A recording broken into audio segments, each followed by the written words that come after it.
Hi, my name is Bill, and today I'm going to be showing you how to replace the door trim screw on your oven. The reason why you might have to do this is because the screw is lost or damaged. For this repair, all you'll need is a Phillips head screwdriver. Warning: before doing any repairs, please disconnect your power source.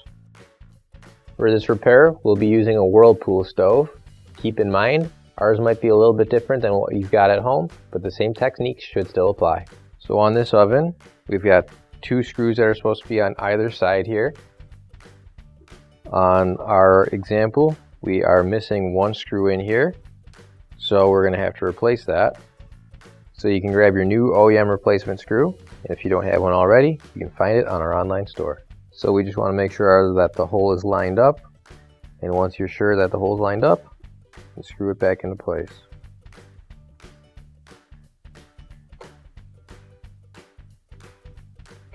So what I'm going to do is I'm going to unscrew both these screws here, and I'll show you why it's important to keep both of these screws in, because these screws actually help hold in the trim, which is also in front of the glass here.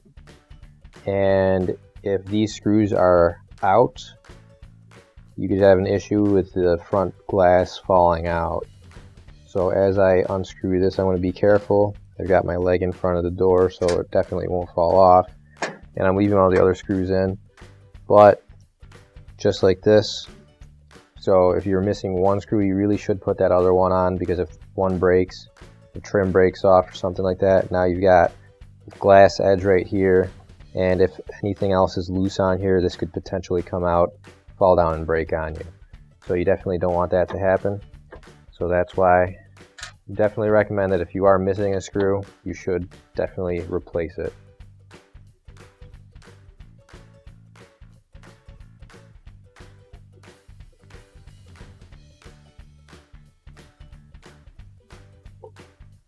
There you go. So once you've got that screw in nice and tight, your repair is complete. Finally, don't forget to plug in your appliance. If you need to replace any parts for your appliances, you can find an OEM replacement part on our website, PCApplianceRepair.com. Thanks for watching, and please don't forget to like, comment, and share our video. Also, don't forget to subscribe to our channel. Your support helps us make more videos just like these for you to watch for free.